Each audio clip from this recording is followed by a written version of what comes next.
এই ভিডিওতে আমরা 2, 4, 8 এই তিনটা নাম্বারের রুলস শিখব।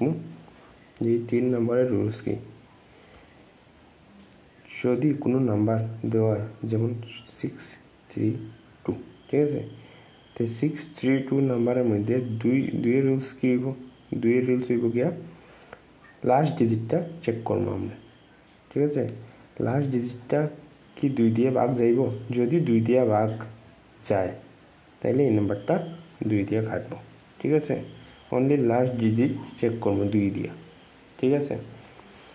আর 4 এটা হচ্ছে কি 2-এর, ঠিক আছে, এটা হচ্ছে কি 4-এর মধ্যে কী হইব, আমরা লাস্ট 2 ডিজিট চেক করবো যে এই 2টা ডিজিট 4 দিয়ে ভাগ যায় কি যায় না। এই দুইটা যেমন 32 4 দিয়ে ভাগ যাইব, এর মানে এটা 4 দিয়ে ভাগ যাইব, ঠিক আছে। 8-এর ক্ষেত্রে কী হইব, লাস্ট 3টা ডিজিট আমরা চেক করবো, ঠিক আছে।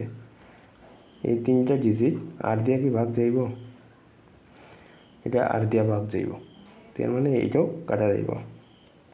2-এর ক্ষেত্রে কী দেব, 2-এর ক্ষেত্রে কী দেব, আমরা লাস্ট ডিজিট চেক করবো, লাস্ট 1 ডিজিট।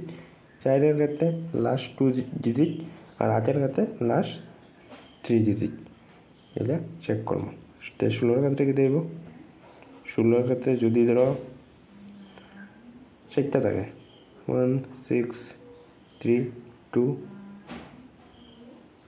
তাইলে আমরা এই 4টা ডিজিট চেক করবো। এই 4টা যদি ভাগ যায় 16 দিয়া, তাইলে এটা কাটা যাইব, ভাগ না গেলে এটা যাইত না, ঠিক আছে। 2-এর ক্ষেত্রে 1টা, 4-এর ক্ষেত্রে 2টা, 8-এর ক্ষেত্রে 3টা, 16-এর ক্ষেত্রে 4টা, এরকম স্কোয়ার হয়ে যাইব, ঠিক আছে।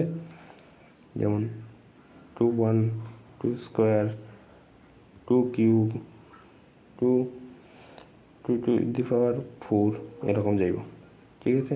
2, 4, 8, 16 লিখলাম, ঠিক আছে।